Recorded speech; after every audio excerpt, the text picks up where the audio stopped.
Hello, in today's video I am doing a what I read in January. So in this month I read 6 books and I have them all physically here to show you as we go through.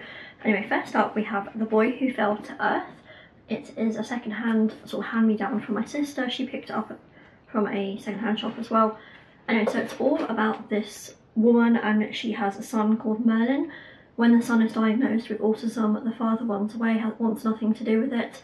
And the mum is struggling with the son. Is very autistic, but he's at mainstream school getting his head flushed down the toilets and stuff.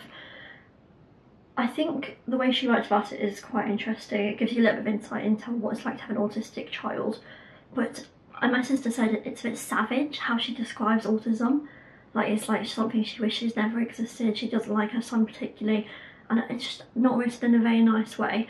But my main issue with it was the sheer quantity of puns. 30 pages in, I was actually contemplating giving up on it, but then I was like, no, I want to continue because you don't often find a book about autism. She's right. That man's moral integrity you could stuff into the navel of a fruit fly and still have room for 3 caraway seeds, my mother stated eccentrically.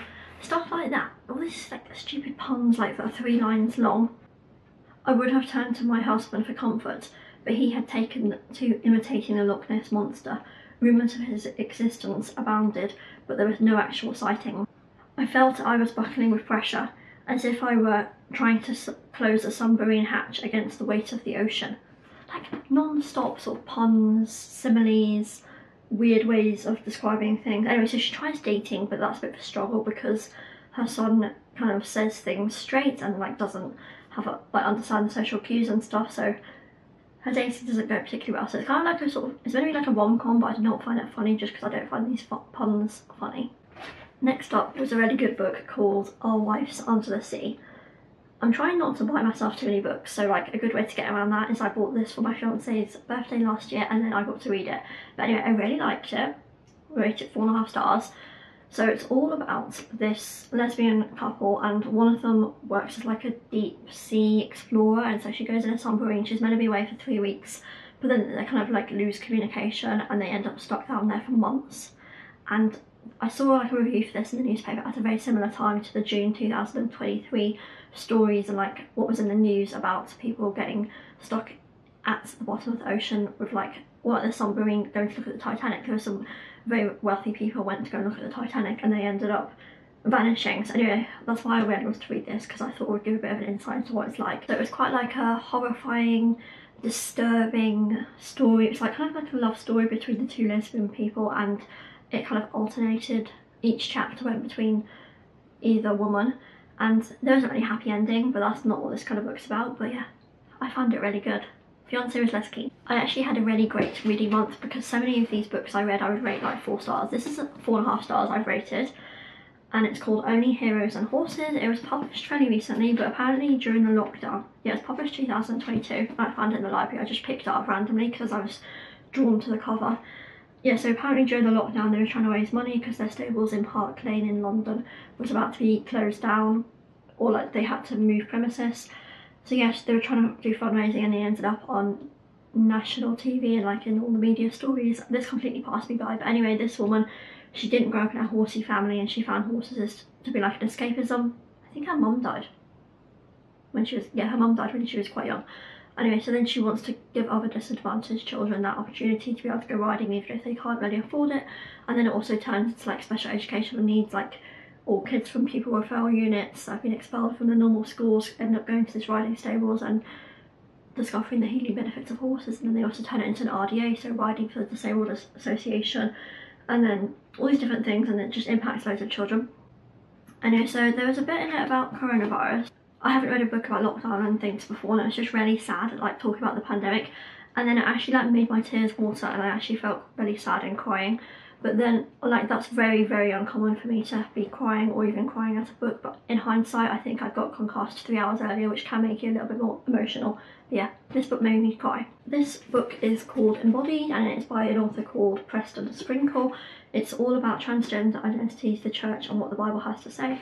I just thought this was an area that I could become more bit knowledgeable about, so it goes through all the like the definitions, and it talks about sudden onset gender dysphoria, because suddenly a lot more teenagers are suddenly becoming transgenders, and is that just because it's more common, it's on social media and stuff. Like if you have a friendship group and they're dieting and stuff, there's more likely chance you're going to be having an eating disorder. So is it more likely if your friends are talking about transgender and things like that, you're more likely to become transgender yourself. So it talks about pronouns. So should you say the truth, which is what a Christian is, like is it a he if it's actually a he but it wants to be a she, or should you call it a she, her a she, if that's what they want because you want to be more hospitable. So it just talks about how to meet people that are transgenders with a bit more grace and humility.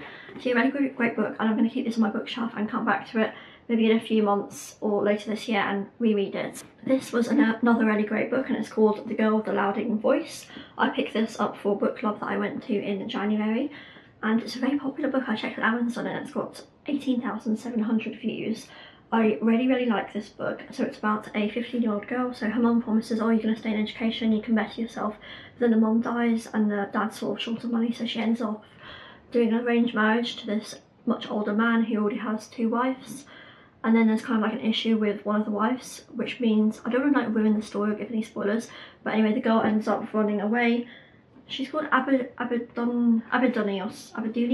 Anyway, she ends up running away and she ends up being trafficked and working for a witch household. She doesn't get a wage or anything, she's just like stuck there working for them, but she's desperate to become educated. Anyway, so it's really interesting. One of the techniques that the writer uses is that the sort of writing is how she would say it as like someone with poor English, but then as the story goes on and she becomes more educated, the English language improves, so that's really nice. Next we have this book, and it's called The Last House on Needless Street. It's something that I like requested for the library and they got delivered so I could go pick it up. So yeah, I really like this book. It's a little bit scary. It's like a horror sort of mystery. So there's this girl and her sister goes missing at the beach, and the mum and dad yeah, the sort of family sort of disintegrates a bit. Anyway, then there's this man that's called Ted, and he's got a cat that lives with him, and I really like the sort of chapters from the cat's perspective. Like the book earlier, it kind of talks about it, like alternative chapters between all these different characters, but it's easy to keep track of. Yes, I really like the bits about the cat. It was really funny, like the cat thought that all humans were called Ted because that's the name of its owner, and he's kind of like living in a house with all the windows boarded up and quite lonely, and then he's like going to like a psychiatrist or he's getting medications from somewhere. But yeah, the end I 100% did not expect. So he's kind of like being abused by his mum as a child, and that kind of like stays with him throughout the whole life. It was quite like horrific and graphic in some areas, so if you're not into that I wouldn't recommend it, but I did quite like this book. Anyway, so if you enjoyed this video, please give it a thumbs up, and if you want, you can come back next month and I will upload a similar video about what I read in February.